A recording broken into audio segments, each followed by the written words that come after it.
ಹುಟ್ಟಿದರೆ ಕನ್ನಡ ನಾಡಲು ಹುಟ್ಟಬೇಕು, ಮೆಟ್ಟಿದರೆ ಕನ್ನಡ ಮಣ್ಣ ಮೆಟ್ಟಬೇಕು.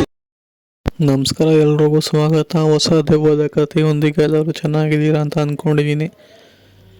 ಈ ಒಂದು ಕತೆ ಆ್ಯಕ್ಚುಲಿ ಆಗಿರೋಂಬಿಟ್ಟು ಕರ್ನಾಟಕದ ಒಂದು ಊರು.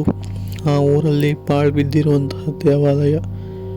ನಾವೊಂದು ದೇವಾಲಯದಲ್ಲಿ ರಾತ್ರಿ ಹೊತ್ತು ಕೂಡ ಕಾಗೆ ಶಬ್ದಗಳು ಕೇಳಿಸ್ತಿರುತ್ತೆ, ಹಾಗೆ ವಿಚಿತ್ರ ಧ್ವನಿಗಳು ಕೂಡ ಕೇಳಿಸ್ತಿರುತ್ತೆ. ಅದು ಕೂಡ ಕೇಳೋದಕ್ಕೆ ತುಂಬಾ ಭಯಂಕರವಾಗಿರುತ್ತೆ. ಇದನ್ನೆಲ್ಲ ಆ ಒಂದು ಊರಿನವರು ಗಮನಿಸಿ ಆ ಒಂದು ದೇವಾಲಯದ ಹತ್ರ ಹೋಗೋದೇನೆ ಬೇಡ, ಪಾಳು ಬಿದ್ದಿರೋ ದೇವಾಲಯದ ಹತ್ರ ನಮ್ಗೆ ಯಾಕೆ ಬೇಕು ಅಂತ ಹೇಳಿ ಅದ್ರ ಹತ್ರನೂ ಕೂಡ ಹೋಗೋದಕ್ಕೆ ತುಂಬಾ ಭಯ ಪಡ್ತಿರ್ತಾರೆ. ಆ್ಯಕ್ಚುಲಿ ಈ ದೇವಾಲಯ ಹೆಂಗೆ ಪಾಳು ಬಿತ್ತು ಅಂತಂದರೆ, ಈ ಹಿಂದೆ ಅಲ್ಲಿ ರಕ್ತಯಜ್ಞ ಮಾಡಿದ್ರಿಂದ ಅಲ್ಲಿದ್ದಂತಹ ದೇವರಿಗೆ ಅವಮಾನ ಮಾಡಿದ ಹಾಗೆ ಆಗಿದೆ ಅಂತ ಹೇಳಿ ಅಲ್ಲಿನ ಒಂದು ಧ್ವನಿಯಲ್ಲಿ, ಎಲ್ಲಿ ನೀವು ಮಾಡಿದ ರಕ್ತಯಜ್ಞ ನನಗೆ ತುಂಬಾ ಕೋಪ ಬಂದಿದೆ, ಆದ ಕಾರಣ ಇದು ಈ ಒಂದು ದೇವಾಲಯ ಹಿಂದಿನಿಂದ ಯಾರೇ ಒಳಗಡೆ ಬಂದರೂ ಕೂಡ ಈ ಒಂದು ದೇವಾಲಯದಿಂದ ಆಚೆ ಕಡೆ ಹೋಗೋದಕ್ಕೆ ಆಗಲ್ಲ. ಅವರು ಇಲ್ಲಿನೇ ಬಂದಿ ಆಗ್ತಾರೆ, ಅವರ ಆತ್ಮಗಳು ಇಲ್ಲಿನೇ ಬಂದಿ ಆಗುತ್ತೆ ಅನ್ನೋ ಒಂದು ವಿಚಿತ್ರ ಶಬ್ದ ಆವಾಗ ಯಜ್ಞ ಮಾಡ್ತಿದ್ದಂತಹ ವ್ಯಕ್ತಿಗಳಿಗೆ ಕೇಳಿ ಬರುತ್ತೆ. ಇದನ್ನು ಕೇಳಿಸ್ಕೊಂಡಂತಹ ಅವರು ಇಲ್ಲಿ ಅಪರಾಧವಾಗಿದೆ, ಇದಕ್ಕೆ ಶಾಂತಿ ಕೂಡ ಮಾಡೋಕ್ಕಾಗಲ್ಲ ಅಂತ ಹೇಳಿ ಅಲ್ಲಿಂದ ತಪ್ಪಿಸ್ಕೊಂಡಿರ್ತಾರೆ.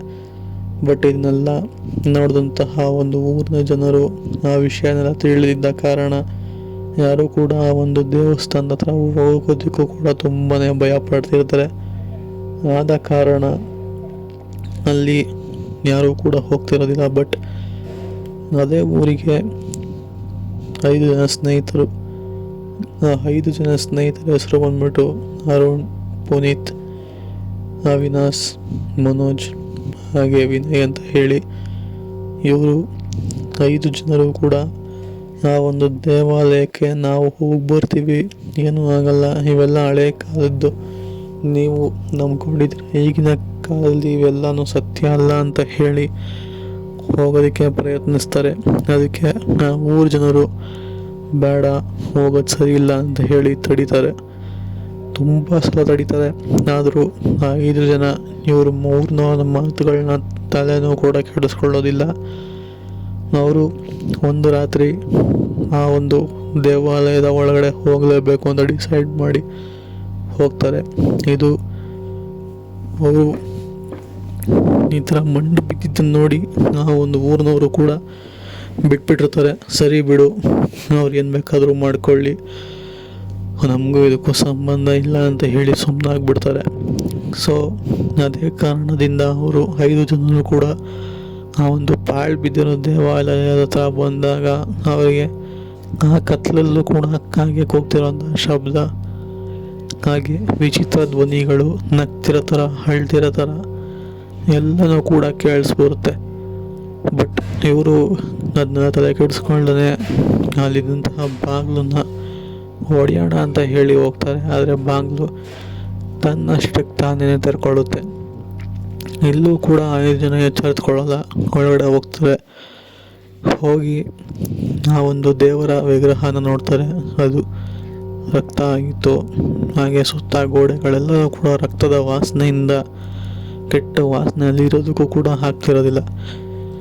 ಸರಿ ಅಂತ ಹೇಳಿ ಅವರು ಈ ವಾಸನೆಯಲ್ಲಿ ಇರೋಕ್ಕಾಗ್ತಿಲ್ಲ ಅಂತ ಈ ದೇವರ ವಿಗ್ರಹ ಬೇರೆ ರಕ್ತ ಆಗಿದೆ ಅಂತ ಹೇಳಿ ಹಿಂದೆ ತಿರುಗಿ ಮುಂದೆ ಮತ್ತೊಮ್ಮೆ ಆ ದೇವರ ವಿಗ್ರಹನ ನೋಡೋಣ ಅನ್ನೋ ಅಷ್ಟರಲ್ಲಿ ಏನೂ ಇಲ್ಲದಂತಹ ಅಲ್ಲಿ ಇದಕ್ಕಿದ್ದಂಗೆ ದೀಪ ತನ್ನಷ್ಟಕ್ಕೆ ತಾನೇ ಹಚ್ಕೊಳ್ಳುತ್ತೆ. ಗಾಳಿ ಅಷ್ಟು ಜೋರಾಗಿ ಬಿಸಿದ್ರು ಕೂಡ ದೀಪ ತನ್ನಷ್ಟಕ್ಕೆ ತಾನೇ ಹಚ್ಕೊಂಡು ಜ್ವಾಲೆ ಥರ ಉರಿಯುತ್ತೆ. ಆ ಒಂದು ಜ್ವಾಲೆಯಿಂದ ಸುತ್ತಮುತ್ತ ನೆರಳುಗಳು 5 ಜನರ ಸುತ್ತನೂ ಕೂಡ ಬಂದು ಸುತ್ತಕೊಳ್ಳುತ್ತೆ. ನೀವು ನನ್ನ ನಿದ್ರೆಯನ್ನು ಭಂಗ ಮಾಡಿದ್ದೀರಾ, ಇಲ್ಲಿಂದ ನೀವು ಯಾರೂ ಕೂಡ ಹೋಗೋದಕ್ಕಾಗಲ್ಲ ಅಂತ ಹೇಳಿ ವಿಚಿತ್ರ ಧ್ವನಿ ಕೇಳಿಸ್ಬರುತ್ತೆ. ಆಗ ಆ ವಿಚಿತ್ರ ಧ್ವನಿ ಕೇಳಿಸಿದ ತಕ್ಷಣವೇ ಅರುಣ್ ಅನ್ನೋರು ನಡಗೋದಕ್ಕೆ ಶುರು ಮಾಡ್ತಾರೆ. ಹಾಗೆ ಅವ್ರ ಕಣ್ಣೆಲ್ಲನೂ ಕೂಡ ಆ ಒಂದು ಕಪ್ಪು ಗುಡ್ಡೆ ಇರುತ್ತಲ್ಲ ಕಣ್ಣಲ್ಲಿ, ಅದೆಲ್ಲನೂ ಕೂಡ ವೈಟ್ ಟರ್ನ್ ಆಗಿ ಹೋಗಿತ್ತು. ಹಾಗೆ ಒಂಥರ ಪ್ಯಾರಲೈಸ್ ಆಗಿದ್ರು ಅಂತಲೇ ಹೇಳ್ಬೋದು. ಅವರು ಮಿಕ್ಕಂತಹ 5 ಜನರನ್ನು ಅಲ್ಲಿದ್ದಂತಹ ಕಲ್ಲನ್ನ ತಗೊಂಡು ಹೊಡೆಯೋದಕ್ಕೆ ಶುರು ಮಾಡ್ತಾರೆ. ಹಾಗೆ ಆ ಒಂದು ಕಲ್ಲಿಂದ ತನಕ್ಕೆ ತಾನೇ ಹರ್ಟ್ ಮಾಡಿಕೊಂಡು ಸತ್ತೋಗ್ತಾರೆ. ಇದನ್ನು ನೋಡಿದಂತಹ ಮಿಕ್ಕ 4 ಜನರು ಕೂಡ ದೇವಾಲಯದಿಂದ ಹೊರಗಡೆ ಹೊಡೋದಕ್ಕೆ ಶುರು ಮಾಡ್ತಾರೆ. ಆದರೆ ಬೇರೆ ಬೇರೆ ಕಡೆಯಿಂದ ಕಲ್ಲುಗಳೆಲ್ಲ ಬಂದು ಅವ್ರ ಮೇಲೆ ಬಿದ್ದು ಅಲ್ಲಿನೇ ಎಲ್ಲರೂ ಕೂಡ ಸತ್ತೋಗ್ತಾರೆ. ಹೋಗ್ಬೇಕಾದ್ರೆ ಎಲ್ಲರೂ ಕೂಡ ನಕ್ಕೊಂತಾನೆ ಹೋದರು, ಆದರೆ ಬರಬೇಕಾದ್ರೆ ಯಾರೂ ಕೂಡ ಇರಲಿಲ್ಲ. ಇದನ್ನೆಲ್ಲ ಗಮನಿಸಿದಂತಹ ಊರಿನವರು ಬೆಳಗ್ಗೆ ಬಂದು ನೋಡಿದಾಗ ಅಲ್ಲಿ ಅವರ ಹೆಣಗಳು ಸಿಗುತ್ತೆ, ಹಾಗೆ ರಕ್ತ ಚೆಲ್ಲಿರೋದು ಮಾತ್ರ ಕಾಣಿಸುತ್ತೆ. ಸೊ ದೇವರ ಗುಡಿ ಅಲ್ಲ, ಅದು ಆತ್ಮಗಳ ಕಾರಾಗೃಹ ಆಗಿತ್ತು ಅಂತಲೇ ಹೇಳ್ಬೋದು. ಸೊ ಇದು ಆ್ಯಕ್ಚುಲಿ ನಡೆದಿರುವಂತಹ ಸತ್ಯ ಘಟನೆ. ವಿಡಿಯೋ ಇಷ್ಟ ಆಗಿದ್ರೆ ಲೈಕ್ ಮಾಡ್ಕೊಳ್ಳಿ, ಹಾಗೆ ಚಾನಲ್ಗೆ ಸಬ್ಸ್ಕ್ರೈಬ್ ಆಗಿಲ್ಲ ಅಂತಂದರೆ ಸಬ್ಸ್ಕ್ರೈಬ್ ಕೂಡ ಮಾಡ್ಕೊಬೋದು. ಸಿಗೋಣ ಮತ್ತೊಂದು ಕಥೆಯೊಂದಿಗೆ.